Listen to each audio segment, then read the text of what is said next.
नमस्कार बंधुरा ममता रान्ना बान्नाते आपनादेर सबाइके स्वागत। आपनारा सबाई केमन आछेन?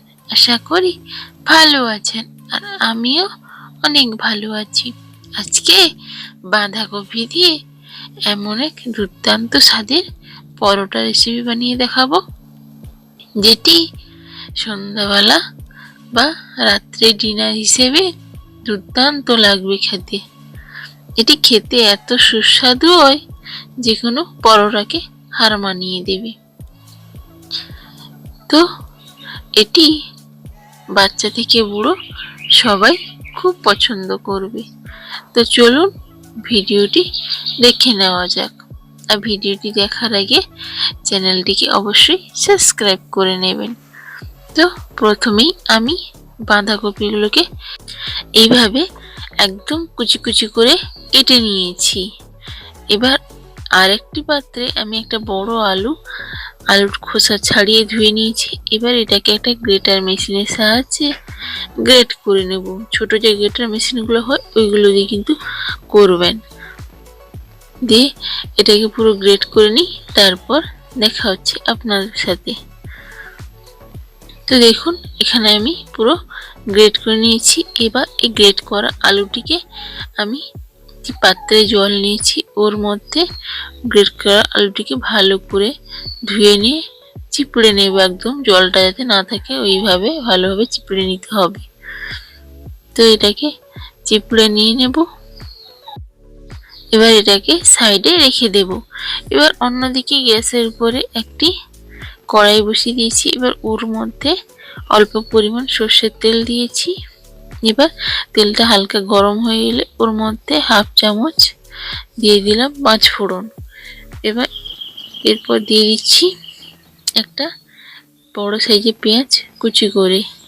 এবার ভালো করে নাড়াচাড়া করে পেঁয়াজটিকে ভেজে নিতে হবে। পেঁয়াজটি যতক্ষণ না হালকা নরম হয়ে আসছে আর হালকা লালচে কালার হয়ে আসছে ততক্ষণ অবধি ভেজে নিতে হবে। তো লালচে কালার হয়ে গেছে। এবার এর মধ্যে গ্রেট করা আলুটিকে দিয়ে দিলাম। এবার সেটাকেও আমি 2 থেকে 3 মিনিট ভালো করে এইভাবে মিডিয়াম ফ্লেমে ভেজে নেব। ভাজা হয়ে গেলে এবার ওর মধ্যে দিয়ে দিচ্ছি বাঁধাকপি যে কুচি করা ছিল ওটাই। এবার সবগুলো দিয়ে দিয়েছি। এবার নাড়াচাড়া করতে থাকবো, দিয়ে মিশিয়ে নেব ভালো করে বাঁধাকপিটাকে। কোনো রকম জল কিন্তু ব্যবহার করবেন না, এইভাবে শুকনোভাবে রান্না করতে হবে। বাঁধাকপি থেকে একা একাই হালকা জল বেরোতে থাকবে। এবার ভালো করে মিশিয়ে নিয়েছি। এবার ঢাকা দিয়ে রেখে দেব 5 থেকে 7 মিনিটের জন্য, লো টু মিডিয়াম ফ্লেমে, যাতে বাঁধাকপিটা ভালোভাবে সেদ্ধ হয়ে যায়।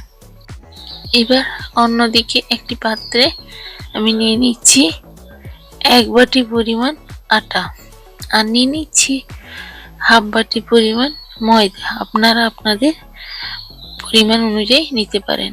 এবার হাফ চামচ জোয়ান আমি এইভাবে হাতে একটু পিষে দিয়ে দিলাম, আর দিয়ে দিলাম অল্প পরিমাণ 1 চিমটি লবণ।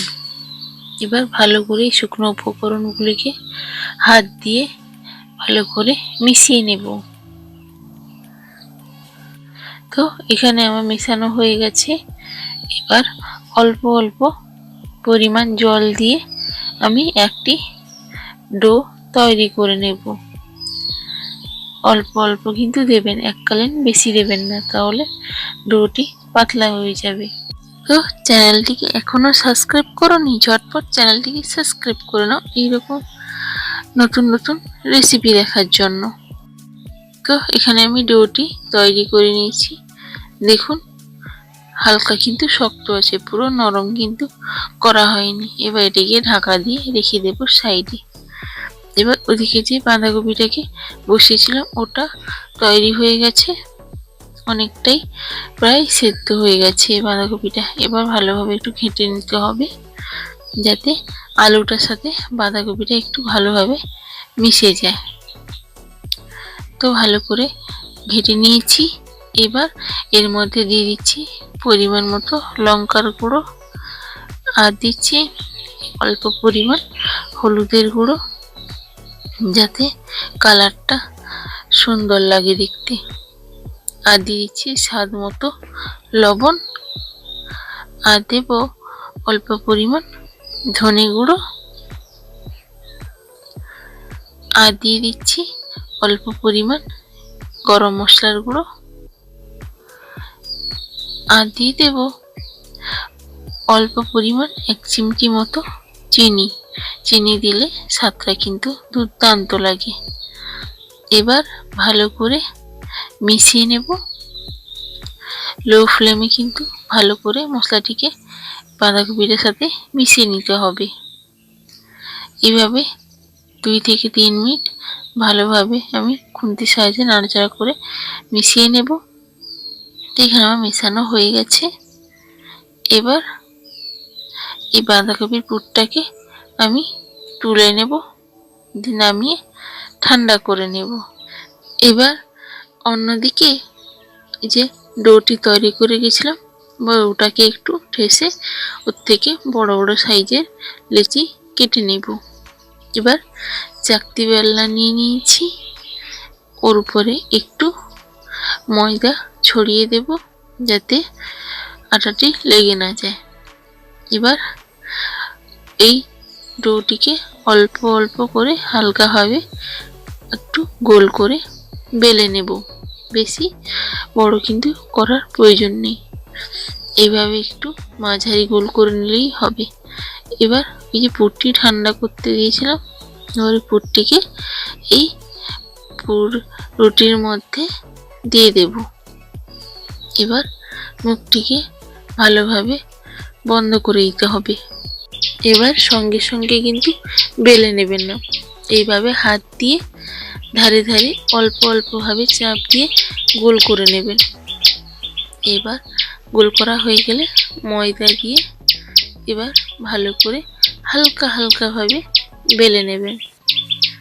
তো দেখুন এখানে আমি বেলে নিয়েছি। এইরকম পুরোই থাকবে, হালকা, বেশি পাতলা করতে যাবেন না। এবার সবগুলোকে এইভাবে করে নিতে হবে। এবার গ্যাসে আমি একটা প্যান বসিয়ে দিয়েছি। প্যানটি হালকা গরম হয়ে এলে এর মধ্যে সেই বেলে রাখা রুটিটি দিয়ে দেবেন। এবার 2 মিনিট পরে উল্টে নেব। সঙ্গে সঙ্গে কিন্তু উল্টাতে যাবেন না, আর গ্যাসের আঁচটিকে কিন্তু অবশ্যই লো টু মিডিয়াম ফ্লেমে রাখবেন। তো এইভাবে 2 পিঠ ভালোভাবে হালকা করে ভেজে নিতে হবে।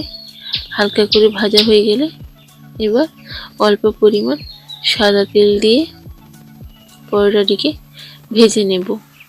আপনার যদি বেশি তেল চান বেশি তেল দেবেন, নাহলে অল্প তেল দিয়ে ভেজে নিতে পারেন। না হলে তেল না দিলেও স্বাস্থ্যকর রেসিপির জন্য এইভাবে শুকনো করেও খেতে পারেন, হেব্বি লাগে কিন্তু খেতে।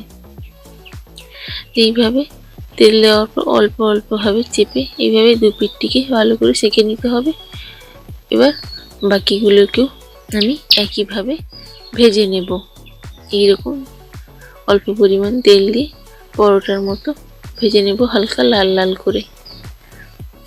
তো সবগুলো ভেজে নিই, তারপর দেখা হচ্ছে আপনাদের সাথে। তো এখানে আমি ভেজে নিয়েছি, দেখুন কতটা সুন্দর লাগছে দেখতে, আর কতটা নরম হয়েছে দেখুন। একবার হাতে মুড়ে দেখাচ্ছি, দেখুন একদম সফট নরম হয়েছে। এবার ভেতরটা ছিঁড়ে দেখাচ্ছি, দেখুন কতটা পুর ছড়িয়ে গেছে। দেখুন পুরোটাই কিন্তু পুরটা ছড়িয়ে গেছে। তো একবার হলেও বাড়িতে বানিয়ে দেখতে পারেন, দুর্দান্ত লাগে খেতে। আর কেমন লাগলো অবশ্যই কমেন্ট করে জানাতে ভুলবেন না।